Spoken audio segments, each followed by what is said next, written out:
Salut à tous, nouvelle vidéo. Donc une vidéo sur l'incipit ou l'incipit. C'est la première phrase du roman, ou les deux premières phrases du roman. Ça fout la pression parce que tout le monde dit c'est crucial, c'est très important, on va être jugé sur l'incipit.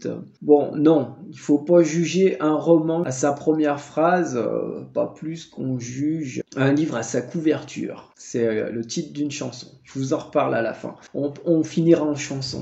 Enfin, je vais pas chanter, hein, rassurez-vous. Un incipit réussi peut susciter l'intérêt du lecteur et le motiver à poursuivre la lecture.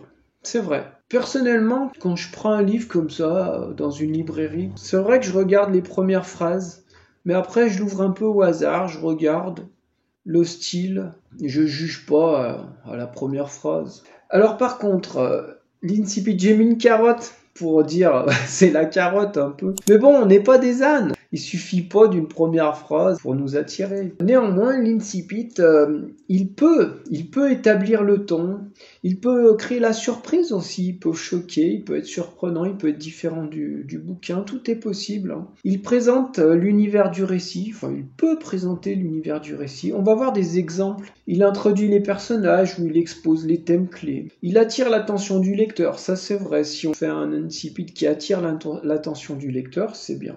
Cette vidéo, en fait, elle s'adresse autant aux lecteurs qu'aux écrivains, comme toutes mes vidéos d'ailleurs. En tant que lecteur, il ne faut pas juger du bouquin à la première phrase. Et en tant qu'écrivain, on ne peut pas s'empêcher d'avoir la pression sur cette première phrase.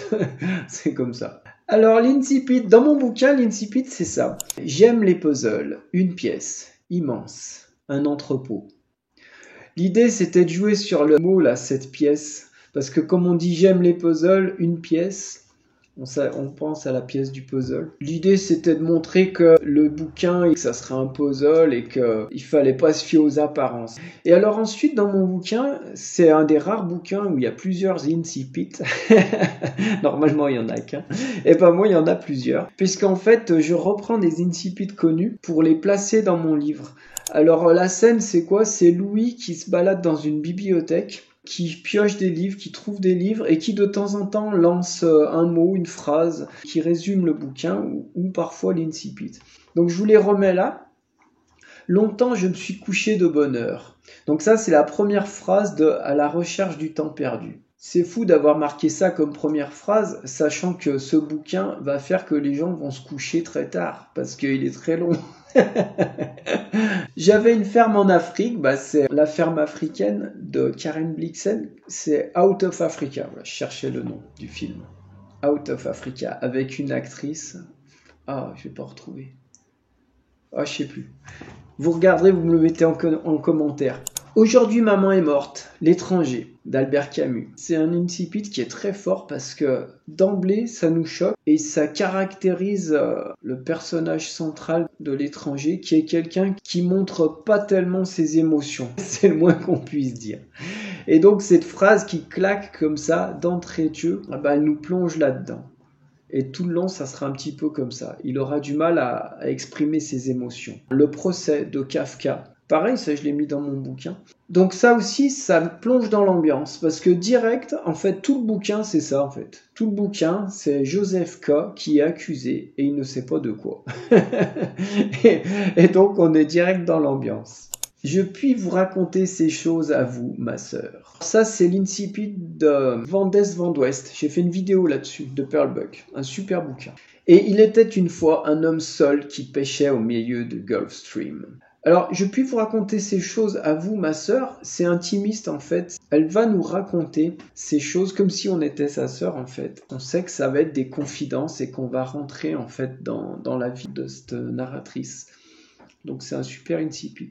Il était une fois un homme seul qui pêchait au milieu du Gulf Stream. Ça, c'est Le vieil homme et la mer. Un super bouquin d'Ernest Hemingway. Donc là, ça me plonge dans l'ambiance aussi. Hein.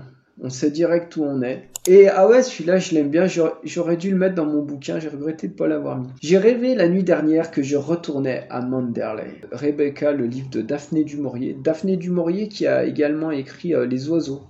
Les deux films ont été adaptés par Alfred Hitchcock. Rebecca, super bouquin policier avec beaucoup d'ambiance, un peu onirique aussi, ouais. Et donc, commencer par J'ai rêvé la nuit dernière, c'était excellent, quoi. Il était une fois, ça c'est l'incipit classique des contes pour enfants. J'étais obligé de le mettre. Ça commence toujours comme ça, les contes pour enfants. Il était une fois.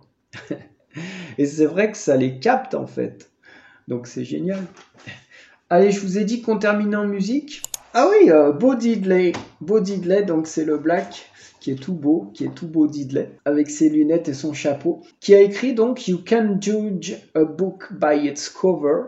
Et donc c'est ça, quand on se lance dans un bouquin, il faut pas le juger sur les premières phrases, c'est n'importe quoi, c'est une œuvre, il faut la prendre dans son entièreté. Et pareil, quand on est un écrivain, on n'est pas en train de vendre un produit, on crée une œuvre artistique, donc on n'a pas à se soucier de capter dès les premiers instants le lecteur. Non, on crée une œuvre et le début peut être un peu particulier. D'ailleurs, moi, dans mon bouquin, souvent, on m'a dit que le début était spécial. Et c'est vrai qu'il est spécial parce que, comme tout bouquin est spécial, quand on rentre dedans, au début, on peut être un peu choqué. Mais après, les gens accrochent et puis en général, ils aiment bien.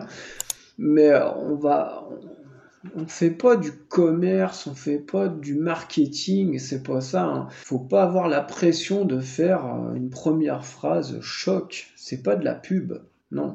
C'est de la littérature. Donc du coup, j'ai mis quoi? J'ai mis Day in the Life des Beatles. Parce que il y a cette idée aussi de cohérence d'une œuvre, on en reparlera de ça, de la cohérence d'une œuvre. Day in the Life, c'est un patchwork en fait. C'est une chanson qui a été créée par Lennon et McCartney. Ils ont chacun travaillé dans leur coin. D'habitude, ils travaillent un peu ensemble. Là, ils ont chacun travaillé dans leur coin et ils ont collé les bouts.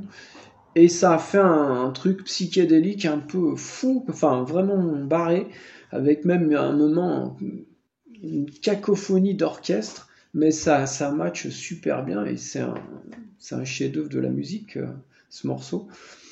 Donc il faut savoir laisser libre cours à son imagination et pas rester enfermé dans les carcans d'une mode ou d'idées préconçues. Pareil pour l'incipit, il faut savoir être libre de créer.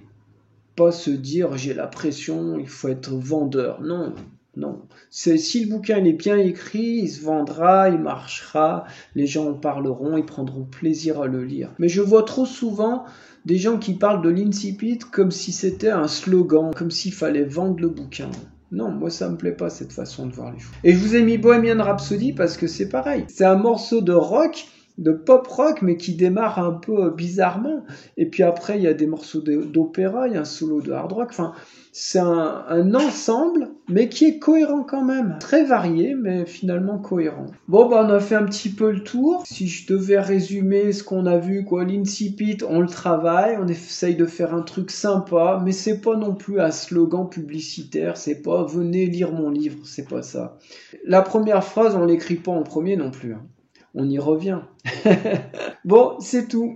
Allez, bisous à tous, à bientôt. Ciao. Hey, j'espère que vous m'avez bien entendu avec mon micro. J'espère que ça aura marché. Hein. Allez, à plus, ciao.